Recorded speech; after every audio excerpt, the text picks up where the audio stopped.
Good morning. This is Faith in Our Hometown, brought to you as a community service and sponsored by Mercy Hospital, Joplin. And now, here's your host, Father Jay Friedel.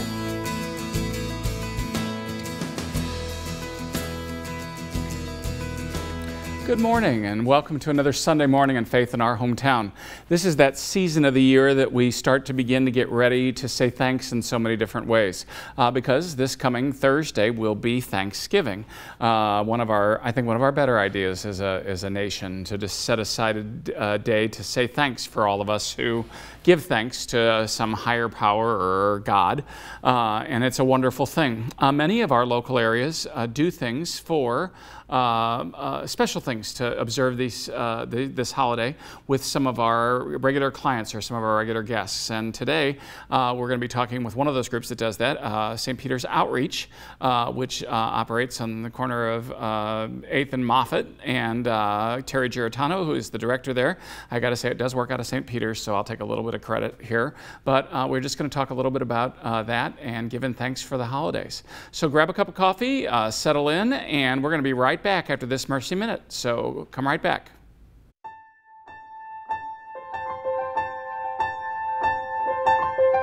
Breast density is when you have more fibrous tissue and glandular tissue in your breast than fat. And so we are hearing more about dense breasts because, number one, it's a law that we tell women that they have dense breasts. We've known about dense breasts in the medical community for many years. But that's the difference. You know, there are some women who are have very fatty replaced breasts, and there are some women who have very dense breasts, meaning they have more fibroglandular tissue in that breast and less fat, therefore making it a little fuzzy on mammograms. So women with dense breasts have a modestly increased risk for breast cancer. However, it's not substantially increased. We have to just be more vigilant.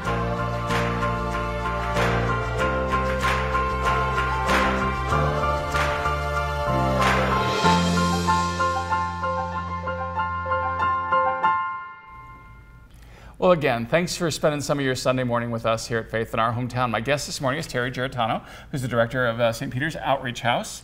Terri, in this Thanksgiving time, you know, a lot of people are starting to pay attention to some of the plight of some other folks as they give their own thanks. I know it's something you do all the time in leading a group of volunteers like you do over at the Outreach.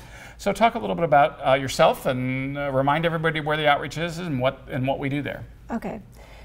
St. Peter's Outreach House is on the corner of 8th and Moffett. We serve a hot meal one Monday, Wednesday, and Friday, and Sunday from 11 to 1 and 10 to noon on Sunday. What our mission is to basically, our ministry is pretty simple. We just basically want to let the people in the neighborhood that we care about them, and we just want to share our food with them and be kind. So in November, once a year, this will be our 4th year to do a free Thanksgiving dinner on November the 19th, which is a Monday. So it's tomorrow, yeah. November 19th, we're going to serve lunch from 11 to 1 for first come, first serve. To anybody that wants to come in, anybody in the neighborhood, anybody in Joplin in general is welcome to come join us. So all they have to do is come in, give us a name, and they're welcome to join us. So we have food, fellowship, friendship, kindness, a little caring, and a little bit of compassion. Yeah, I know that your T-shirts read "Feeding our neighbors one meal at a time," you know, which is a pretty simple mission statement, you know. It is very simple. Basically, we started out with wanting to feed the neighborhood, which was very poor, where we're located. And we just wanted to share our fellowship and live our ministry, or live our faith as an example. That's how we lived it. So we basically just want people to come in and know that we care about them in a small way, that we are there for them if they need help. If they need help that we can't provide, then we try to research and find that help for them, that fellowship. Right. We used to do obviously other things, and we kind of evolved into this at one point in time because we kept getting these large lots of food that we couldn't do anything with, and so we'd get them as donations, and then we didn't have a way really to to break them down and to put them into smaller packages and all that kind of good stuff. And then we had all the health concerns with the health department and all those things, and so we just decided in some ways we could make all of our food donations and our everything stretch a little farther by just opening up the kitchen. That's true. Yeah. That's true. Well, about 4 years ago, we looked at the idea of handing out pantry boxes as opposed to putting a kitchen in and serving a hot meal, and we realized that we could benefit so much greater by providing a meal to those that were in need or in the neighborhood, and our resources could stretch so much farther. We now serve around 200 meals a day in a 2-hour period, 4 days a week, for about a third of the cost of what it was to provide a food box. And we know that those that come to join us for our regular meals are genuinely hungry or in need, or they wouldn't come. Now, if they need, because of that ministry of feeding our neighbors one meal at a time, we also have the resource, we have the luxury of having a little extra resource that if somebody needs help that we can provide in other venues. For instance, we still are continuing our ministry of feeding over 20 families of health dialysis patients at one of the local hospitals once a month. We are continuing to do that every month, and so we take food once a month to the hospital, and we've been doing that for about 3 years. And because that's you do that for the dialysis unit at Freeman, right? At Freeman Hospital every month, and we take enough food to last they and their families for 3 or 4 weeks at a time. And because we were able to do that, we have seen a growth in their statistics or their blood enzymes. I mean, health-wise, it's been a powerful thing that they've benefited for that. And so we've been able to do that. And because of our feeding meals, also provide emergency pantry boxes for those in need by referral. Okay, so we still have access to food pantry by referral or emergency. We have meals, which we're up to over 200 a day, plus taking care of the dialysis unit once a month. Yeah. So. And again, that's one of those things of we work with the other, providers in the area. That's right. So if, say for example, Crosslines or somebody knew that there was somebody in the neighborhood who couldn't get the food otherwise or whatever, then we might receive a phone call from somebody That's there. Right. Or a social worker from the hospital or from Catholic Charities that says, we got a patient who's in particular need or a client who's in particular need. But we don't typically, we leave the food, for the most part, the food boxes and everything to Crosslines. That's correct. Because of the luxury that we were serving meals, that we still have that extra avenue of the food that provide for emergencies, like you said, by referral, by Crosslines. We get referrals from Catholic Charities. We always honor that. We have charities in Carthage, Carl Junction, Joplin, Neosho, that we were able to spread our resources so much greater because of the fact that we're focusing our ministry on the meals. Right. Okay? Yeah. So. And again, I know our neighbors down at Salvation Army also feed during the week, but when we first started our feeding program, they were feeding on one set of days and we were feeding on the other days. Right. So we were able to, again, by really being very intentional about the way that we went about the mission and the ministry, we're able to make sure that our neighbors, nobody was going to have to go hungry in Joplin. That's true. Any day of the week if we could avoid it. That's true. When we started out the ministry of deciding to put a kitchen in and serve a meal, we contacted Salvation Army, and they were doing specific days, so we decided intentionally to do the opposite days so that we could cover all 7 days a week between us and Salvation Army, that our poor neighbors could have a free meal 7 days a week. Yeah. And we continue that. Now they're wonderful about contacting us and we're all copacetic about who's doing what and what time. Sometimes things change due to funding, but we continue our ministry of Monday, Wednesday, Friday, 3 Sundays a month.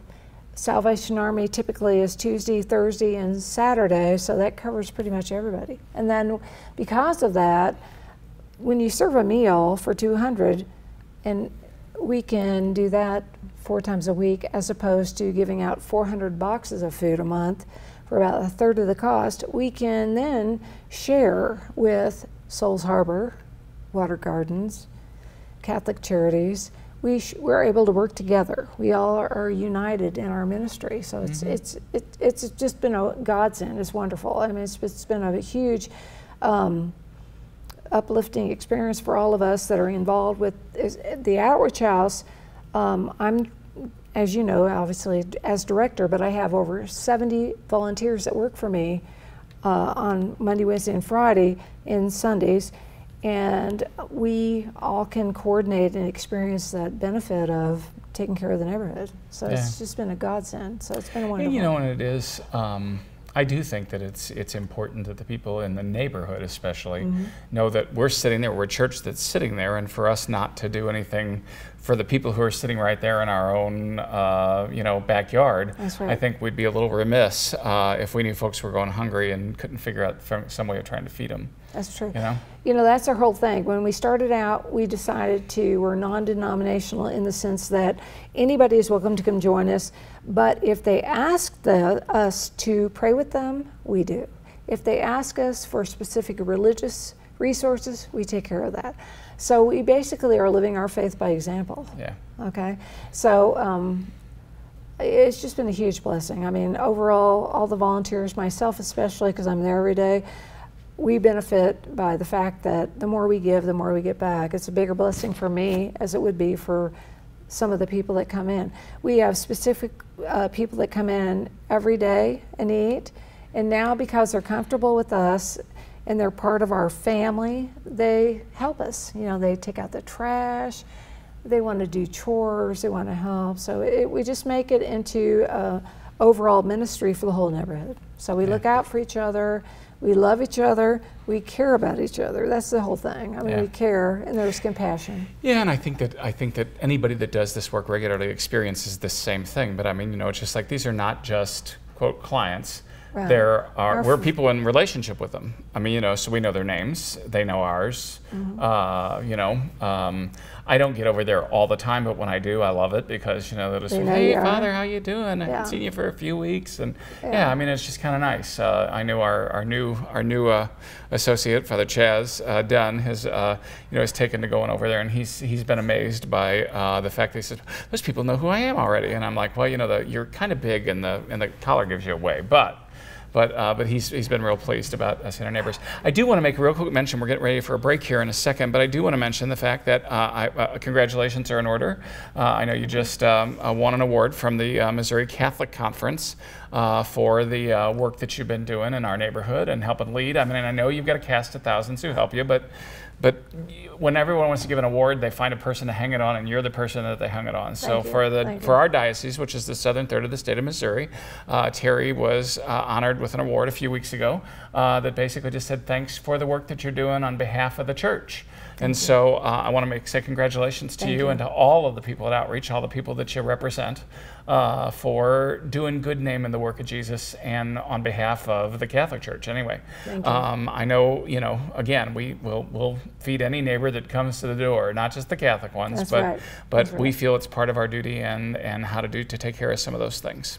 So my guest this morning is Terri Girratano, who is the director of St. Peter's Catholic Outreach House, and we've been talking a little bit about that ministry. And when we come back, we're going to talk a little bit about Thanksgiving in particular, and what maybe some of the plans are for some of the folks who might be looking for a way to share a Thanksgiving meal. Ourselves and some of the other area churches are going to be doing the same thing. So we want to make sure we get some of that information out. This is Faith in Our Hometown. We're going to take a quick break, but come right back because we're going to be back real soon. You're watching Faith in Our Hometown on KSN TV, brought to you as a community service and sponsored by Mercy Hospital, Joplin.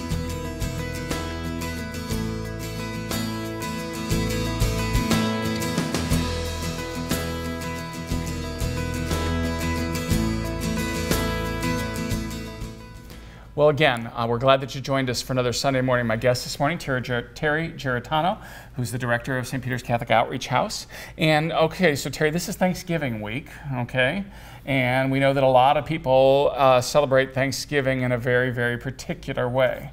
Now, I know that Salvation Army and usually First Christian Community Church, they usually do meals on Thanksgiving Day itself. Right. Yours is going to be on Monday, tomorrow. Monday. Okay, so tomorrow. Monday the 19th. Right. Yeah, Monday before. And so I would just say, I'll let you talk a little bit about St. Peter's on Monday, but so if you're really hungry and want to eat Thanksgiving more than once this week, you've got that opportunity.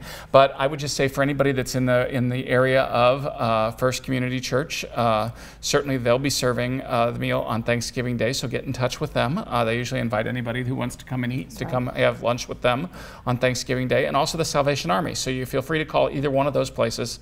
And if you're looking, we don't want anybody sitting around by themselves unless they want to be sitting by themselves on Thanksgiving Day. And we certainly don't want anybody sitting around hungry. And so those are places where everybody can gather together to do that. And if there are any other churches, just make sure you're calling us and telling us so that next year when we do this, we make sure that we don't leave you off of that list, okay? So tell me what's going on. Tell me how this Monday is going to work. Tomorrow's going to work at the outreach. Monday we're going to serve Thanksgiving dinner. We've cooked all the trimmings just like home. We're going to serve. It's first come first serve. No reservations this year from 11 to 1. We have enough food for over 300 people. So anybody that comes, we can only seat 50 at a time, but they can come and eat and leave, and we'll take care of everybody until after 1 o'clock or till all the food is gone. We have some help with some of the other organizations as far as treat bags, okay? We're going to have homemade desserts. We're going to have entertainment this year again, which is really fabulous. We're going to have some singers and entertainers, which will make it a lot of fun. So we're going to have a great day. And loud. And loud. Yes, thank you. Yes. You had to share that, but yes, very loud. I always love it. But I love Thanksgiving time at the outreach is always very interesting because you walk in and it's like, you walk in and it's like, whoa. Yeah, but it's the sound of people having a good time. Yeah, our acoustics are not the greatest over there. Everything's loud, but we do have 2 or 3 entertainers that come in. In fact, in the last 3 or 4 months, we have a designated entertainer that comes in every Wednesday and performs and sings with microphone on his guitar and sings. And so we were kind of growing on that and adding onto that, so we'll have a full-fledged band by Thanksgiving. It's free. Anybody is welcome to come join us. All that's required is they give us a name when they enter the building. They just have to behave. That's all we care about. Is if you're behaved and respectful, you're welcome to join us. That's all we require. Well, and again, we want to make sure that everybody understands that when we open up the doors for lunch 3 days a week, we don't really have a criteria. If you're hungry, is probably the only criteria. Right. If you walk in, we have to take names just so that we know how many people we're serving. But that's all we ask. No intake or any of those kinds of things for a social needs assessment or any of that stuff. It's just if anybody's hungry and if you want to come have a meal with other friends, even 300 of them you haven't met yet, well, just come on ahead, because all you have to do is walk in the door and be hungry enough to eat, and you'll be taken care of on that day. That's correct. And what a lot of people don't realize, Father, is that the fact that we keep names is not to punish people, but it's also to help. It's in their benefit, because a lot of times these people that come in that are homeless, that are looking for housing, because of the fact that we keep track of when they come in and their numbers, we can help them through economic security locate housing. Okay, because we can prove, say, this person's eaten here for the last 6-7 months. We can help put them in housing. So we're not trying to punish anybody. We're trying to help them. Okay, so and we've seen that, 7 or 8 times in the last year that we've been able to help these young people, men, women, and families. It's not just homeless men, get into housing because of the fact that we kept track. So that's really all it's about. It's not to punish anybody. It's not to keep tabs on anybody. It's we don't care. It's just a matter of we can help them. My name's on that list a few times, just because I walk in the door and have lunch. It could be. Yeah. But to help these people find a permanent home, that's all we care about. So. Well, we just got we've got a couple of our octogenarians who sit by the door, and that's just their job, is to say hi to everybody when they come in and just write names down. That's all they do. 96 and 85. We won't tell names. The oldest living parishioner in our parish, but we won't name her name, and that's her job. And the interesting thing about all that, since we evolved or started doing this in the last 4 years, they know everybody's name And when, for some reason, if one of them can't be there, the people are ask about them. It's really cool. You know, they miss them. So we're family. That's all we're about. And again, I think that that is true of a lot of the other folks in our area who do things like serve meals, who do things like help people get into housing when they need it. We're so blessed in the Joplin area, and I think this is in terms of Thanksgiving. I think we need to just stop and be grateful for the fact that we have generous hearts here in the greater Joplin area. That's true. You know, I'm blessed. I look at the generosity of the folks in Webb City. I look at the folks of the generosity of the folks in Carthage. I mean, I just look at all these different groups that are trying to make a difference. We may not be able to solve every problem, but we can be kind to each other. We can be loving and generous to each other. I think that, again, by each one of us, how should I say, narrowing the scope of our practice, we help each other to be good and better at what the different things that we all do. You know, by us not, I think by us getting out of the food basket business, I think we were able to help support Crosslines a little bit better in order to do that. Yeah. I think, you know, that it helps everyone to up their game when we all know what we're doing, and we all have a piece of how we help take care of the larger community.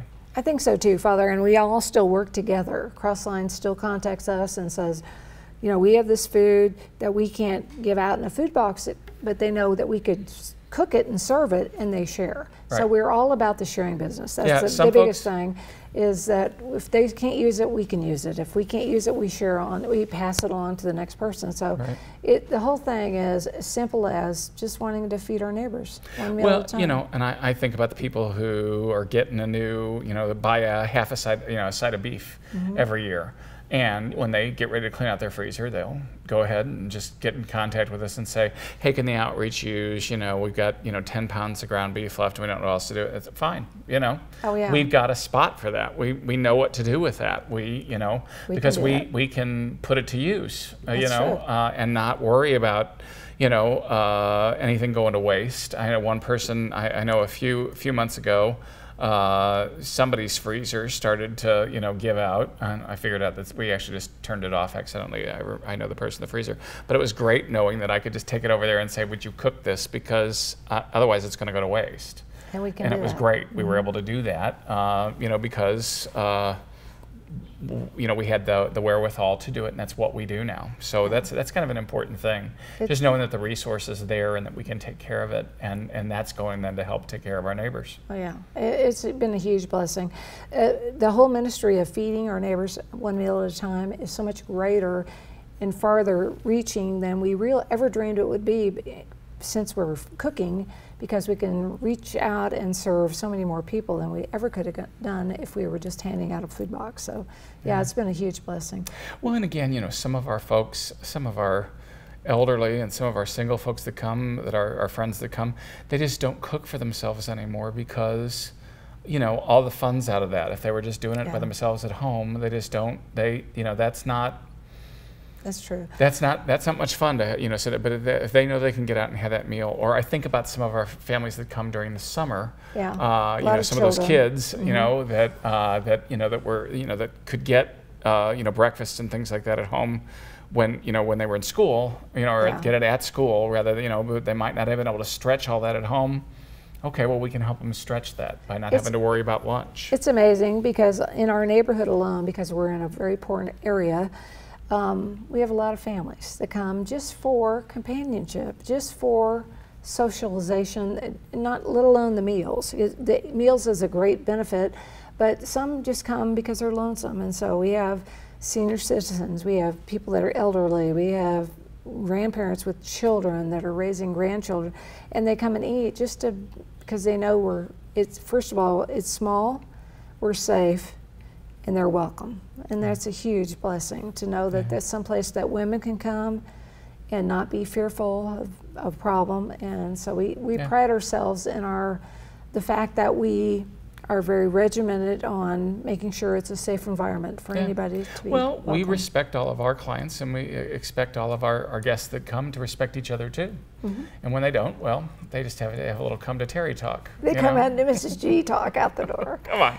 If you can't behave yourself, then you can't come You're in out the here. door. If you're naughty, you're out the door. And it's interesting because I know a laugh over the years that people said, oh, you need a man to do this, you need a man to do that. No offense, Father, but it's like sometimes just having Miss G up there, the mother and grandmother, and I got news for you. In some families, the mother was the disciplinarian, and it's no different at St. Peter's. I just want you to know. It works. I'm the soft touch, and my staff help me make sure that that order is maintained. That's correct. Sometimes it just makes it easier for a woman. I'm non-confrontational to calmly diffuse the situation because every once in a while we'll have a little issue. I can get them out the door without a problem. I can't wait to tell your husband that you're non-confrontational. I think that's humorous. But at any rate, we're talking a little bit about ministry in the neighborhood, and I think that's one of those things. The other thing I just want to real quick, because we're getting ready to wrap up here in a minute, but one of the other great things that we have is some of our volunteers that say, well, I can't do anything else, but boy, golly, I've been cooking for years, and I get the opportunity to do that. And so it's kind of like a very maternal, and most of our volunteers are women, but we got several men, but many of them are just there because that's what they know how to do, and they do it well. So it's a great thing. Again, my guest this morning, Terri Girratano, who's the director of St. Peter's Outreach. So we're going to be right back to wrap up after this Mercy Minute. Don't go away, and we'll be right back. In Ireland, the first Sisters of Mercy were called the Walking Sisters because every day they went out in search of women and children who needed healing or help. Mercy continues to answer the same call, dedicated to the health of every woman who comes to us for care. Mercy, in every era, your life is our life's work. Learn why we serve at mercy.net/legacy. When they discovered there was no hospital, the Sisters of Mercy built one, as they had so many times before, offering healing and hope on the edge of the frontier. Mercy continues to answer the same call to bring care wherever you or your child need it most. Mercy, in every era, your life is our life's work. Learn why we serve at mercy.net/legacy. Well, again, thanks for joining us for another Sunday morning on Faith in Our Hometown, where I'm always still amazed that some of you get up on Sunday morning just to spend half an hour with me and with all of our wonderful guests. We have much to be thankful for in our community. I also want to a little shout out to the Sisters of Mercy, two of whom volunteer very, very regularly at St. Peter's Outreach. Again, some of the same ministry that they were doing 135 years ago when they first came to Joplin, they're still at it, and they're a blessing to us. And so in terms of giving thanks, I hope that all of you will join me in doing that this week on Thursday, just pausing for a moment and thanking God for all the blessings that are ours. For many of us, one of the blessings that we have is that we can actually be grateful that we can share with others. And we've got the blessing of being able to do that here in our own area. So reach out if you need a meal. Salvation Monday at St. Peter's, Thursday at Salvation Army, or at First Community Church. This is Faith in Our Hometown. Join us again next week, and God bless. Happy Thanksgiving. Thanks for watching. Faith in Our Hometown can be seen Sunday mornings at 6:30 and 9 a.m. on KSN. Brought to you as a community service and sponsored by Mercy Hospital, Joplin.